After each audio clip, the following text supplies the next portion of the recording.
Welcome to the Big Messy Bun, episode 33 today. Folks, it took me a minute to get myself in here, and that noise you just may have heard is my dog gagging on a bone.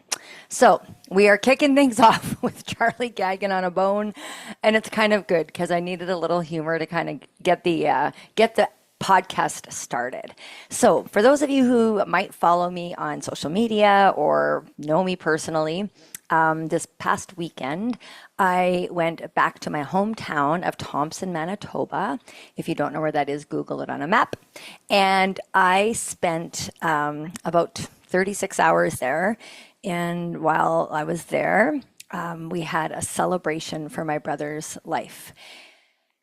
It was so transformational for myself. I'll speak for myself because I can't really speak for the rest.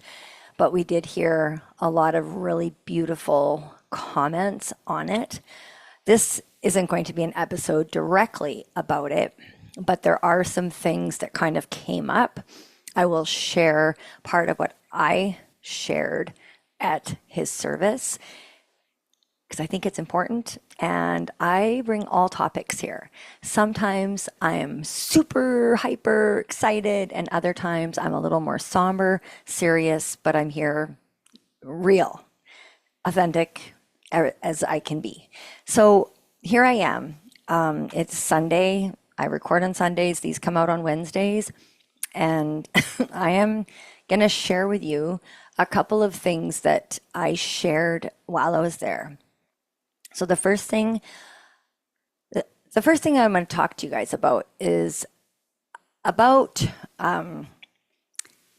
when we meet people in life, okay? And you yourself, where you're at in life. So I shared at the end of the service that we all meet people at different times in their life and at the same time, different times in our life. So we meet them at different chapters.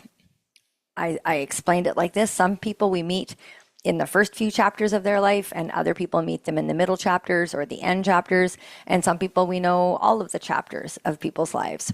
But even within each of their chapters, meaning their life, our life is taking on our own kind of book. So I look at it like we all have a book, right? We're all a book.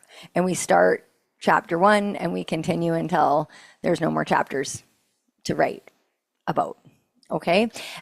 So you got to hang in here with me. I think it's going to make sense once I spit it all out. So I shared that sometimes we meet somebody. I will use this as an example. While I was there, I got to meet up with my kid's third grade teacher. She happened to be there. And it was really neat because she asked how the kids were doing.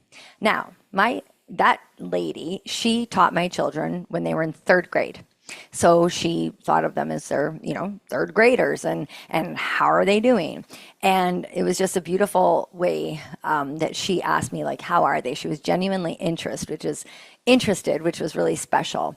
And then it was really neat for me to share with her how they're doing now, because third grade for my kids wasn't the best grade, like especially Casper. Like that was like, and Jack.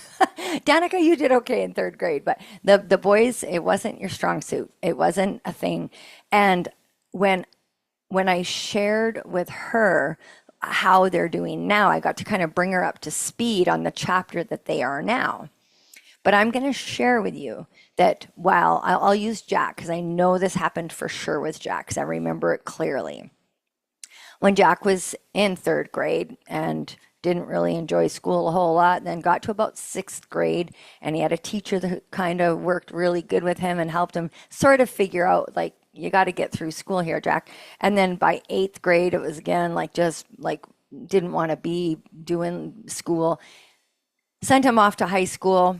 And this kind of reputation, let's just say sometimes we get a reputation in the first 2, 3, 4, 10 chapters of our life that doesn't ever let go. Like have you ever met somebody and or you know somebody that you've held to that chapter, you've held to that standard or that way of knowing them. And so you met them at a certain time of life, and maybe they've evolved or maybe they haven't, but you're still kind of holding them to that. So this happened to Jack. So by the time he got like finally finished school, he finally broke the chains of the kid that didn't want to learn and such like this, to the man who, and I'm sharing this story with absolute permission from Jack, who is now like 27 years old. And about 2.5 years ago, he made a decision. I'm just going to say it. So freaking wise, so wise that most of you listening to this may never have the bravery to make. And I said that. And I'm not saying it to be a bitch. I'm not saying it to be anything ignorant. I'm just being matter of fact that a lot of people, maybe you're listening to this and you're much like Jack, which I'm going to share here, or maybe you're going to be another version. Okay, just listen. So I know you're probably hanging in here going, where the fuck is she going with this? So I'm breaking you now, like post graduation, all that stuff. Jack got a job, a really good job by the age of 21. And we've shared this on a previous podcast, but by 21 years old, he was making, I think, I don't know, 100,000 or more a year, like well over 6 figures, as they say.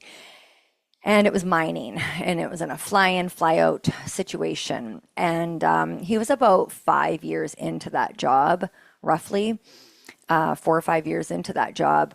And one day he was traveling through my city, Winnipeg, and he was overnighting, waiting for his flight.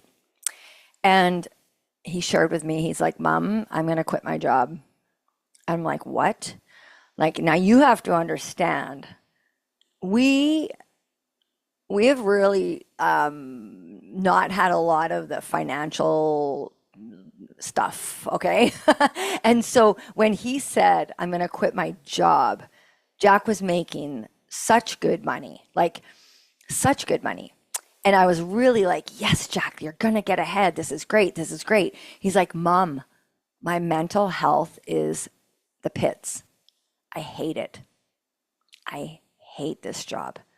Every time I go, it just kills my soul. He used those words with me.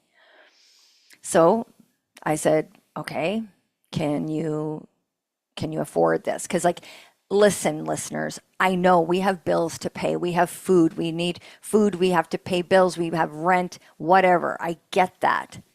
So you don't go quit your job if you can't pay your basic needs. But he said he had enough saved. So he quit. And he hung out for a moment, refigured, didn't hang out with me. He was with his girlfriend in Edmonton. And then he got on with CP Rail. And CP Rail was a very vigorous, robust training to get into work at the train station, or the trains, or whatever they're called, Canadian Pacific Rail. So he did that.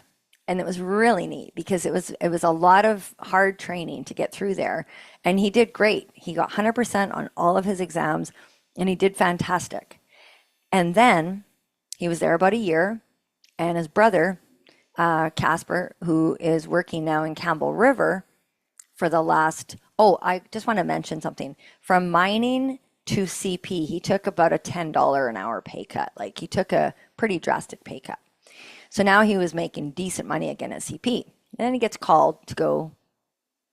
Casper wants to know if he wants to work with him out in Campbell River. It didn't take Jack long to come up with his decision that he and his girlfriend wanted to move back to Campbell River. And this meant a pay cut. This meant increased expenses. But what he has gained, and his girlfriend, in mental health gains, in happiness, in his attitude. Like, he loves his job, like he loves it. And Casper loves his job. And so he decided to give up just the money chase to go for the life that he wants. And that's a message that I wanted to share. This podcast is kind of all over, but that one came up because this woman was asking, like, how are the kids? And then I was explaining kind of what the kids were up to. And it was really neat to share that story. I actually shared the Jack story with another friend of mine, and she is the one that said to me how amazing that was, that at 27 years old, he knew to let go of the golden handcuffs of a job to go for the freedom of loving his day-to-day. So that's part of my message here today, is like, take time to like evaluate where you're at. Like, are you going and just grinding it out day in and day out, like just not living? Because we don't have much time, and you spend a lot of hours at your job.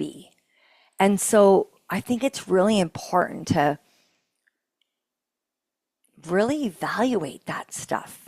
Like, if it means letting go of a few things, like some of the things Jack did was let go of a very expensive truck and downsized and and did some things like that, like got rid of a few of the bigger expenses to make this a possibility.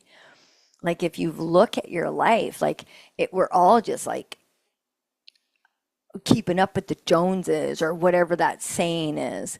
I think that's so freaking old. Like, I think that's so done with.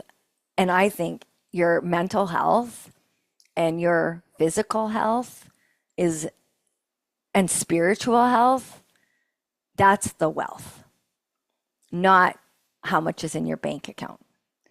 And I get it. I get the importance, you guys, of money. Trust me. I know that. It is to a point. But the excess sometimes drives a demon that's not even worth it. So I'm sharing that part, and now I'm coming back to the chapters in the book. So Jack's chapter 3, grade 3, versus his chapter now is going to even look different than future. And someone that might have met him in the 8th grade might still be like, oh, that Jack, blah, blah, blah.